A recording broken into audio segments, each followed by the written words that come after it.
Welcome back to 13 News Now at 5:30. We are continuing our push to raise $30,000 for Paws for Life at Hope for Life Rescue in Virginia Beach. The nonprofit helps neglected and abused animals get back on their feet and into loving homes. Tim Pandages is at the rescue right now. Tim, I know you've been enjoying your time with the puppies, with the cats. Lots of fun out there.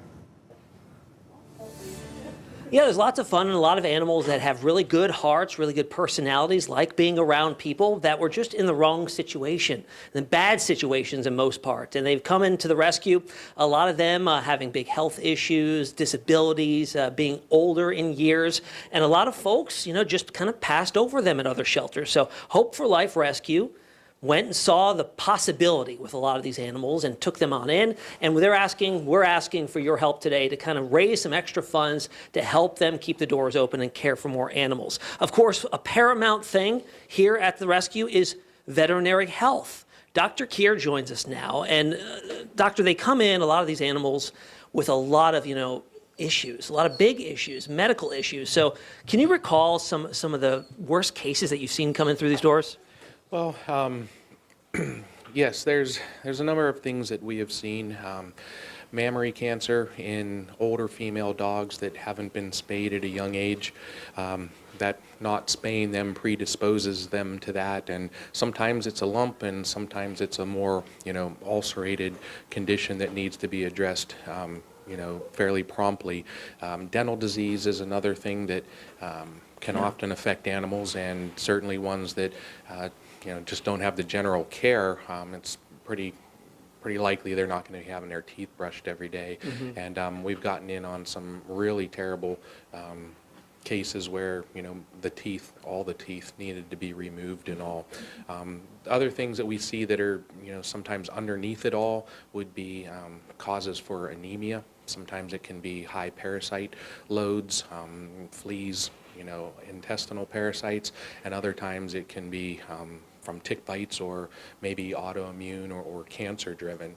So Hope for Life does a great job in not just opening their hearts to the animals, but really working to get them in a condition where people are going to want to adopt them. My family has adopted 3 or 4 Hope for Life animals over the years, and we still have one in our house to this day.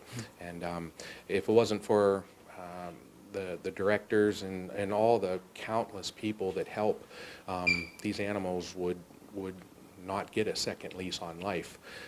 Costs for all of us are going up every month, and medical care goes up as well. The staff and me up at Independence Veterinary Hospital do what we can to go above and beyond just while the animals are there, to give them some socialization, give them the extra love that they've not had. And it really is a good feeling to see these animals get adopted. It's nice to see the staff just kind of more so compared to your average client, where the animal has a home, to just give them the extra compassion that they need. Well, Dr. Keir, thank you so much for all you do for these animals that come in through the door. You give your time, you give your expertise, and you give a lot of better lives to a lot of these animals. So we appreciate it. And we're again ongoing with the fundraiser through tonight. We're trying to get to $30,000, hopefully blow past it. Your help is certainly much appreciated, guys. We'll send it back over to you. All right. Thanks so much, Tim. Cute puppies. We're going to check back in with you soon. And whether you are in the position to adopt an animal or not, you can still help out. Just scan the QR code at the bottom of your screen.